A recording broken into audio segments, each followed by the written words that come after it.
এঁচোড়ের স্বাদের ভিন্নতা আনতে এইভাবে বাদাম এঁচোড় বানিয়ে দেখুন, সবাই খুব ভালোবেসে খাবে। নমস্কার বন্ধুরা, আমি ঝুমা। আমার চ্যানেলে আপনাদের সবাইকে স্বাগত জানাই। এর জন্য এঁচোড় কেটে ধুয়ে পরিষ্কার করে একটা প্রেসার কুকারের মধ্যে নিয়ে নিচ্ছি।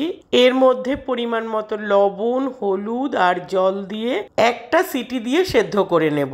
কড়াইতে সামান্য সর্ষের তেল গরম করে দুমুঠো বাদাম দিয়ে নেড়েচেড়ে ভেজে নিচ্ছি। হাতে সময় থাকলে ড্রাই রোস্ট করে খোসা ছাড়িয়ে নিতে পারেন। খুব ভালো করে ভাজা হয়ে গেছে, তুলে নিচ্ছি। কড়াইতে বেশ খানিকটা সর্ষের তেল দিয়ে আন্দাজ মতো লবণ দিয়ে ডুমো ডুমো করে কেটে রাখা আলু দিয়ে নেড়েচেড়ে ভেজে নিয়ে আলুগুলোকে এক পাশে সরিয়ে নিয়ে দুটো তেজপাতা 4 টুকরো করে দিয়ে একটু ভেজে নিয়ে দুটো শুকনো লঙ্কা বোটা ছাড়িয়ে দিয়ে সামান্য জিরে ফোড়ন দিয়ে একটু ভেজে নিয়ে লবণ হলুদ দিয়ে সেদ্ধ করে নেওয়া এঁচোড়গুলো দিয়ে নেড়েচেড়ে ভেজে নিচ্ছি। কয়েক মিনিট ভেজে নেওয়ার পর বেশ খানিকটা জিরের গুঁড়ো দিয়ে নেড়েচেড়ে কষিয়ে নিচ্ছি। শুকনো শুকনো হয়ে গেছে বলে কিছুটা জল দিয়ে আবারও নেড়েচেড়ে কষিয়ে নিচ্ছি। পরিমাণ মতো হলুদ আর চিনি দিয়ে নেড়েচেড়ে মিশিয়ে নিয়ে সব মশলার সাথে এঁচোড়টাকে খুব ভালো করে কষিয়ে নিচ্ছি।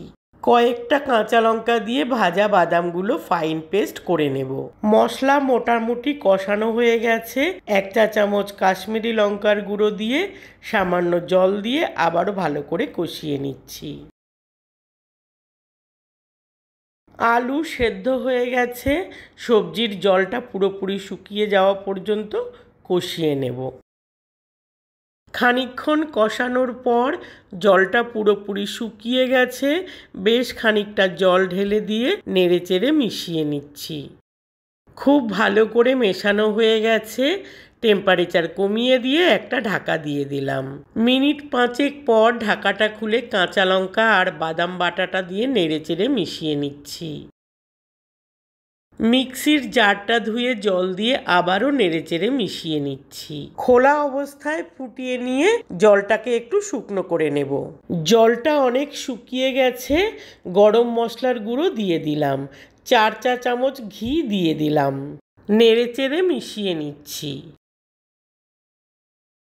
খুব ভালো করে মেশানো হয়ে গেছে। ইন্ডাকশন অফ করে একটা ঢাকা দিয়ে দিলাম। 10 মিনিট পর ঢাকাটা খুললেই এই যে তৈরি আমাদের বাদাম এঁচোড়। একবার ট্রাই করে দেখুন, অবশ্যই ভালো লাগবে। অসংখ্য ধন্যবাদ আমার পুরো ভিডিওটা দেখার জন্য এবং আমার সাথে থাকার জন্য।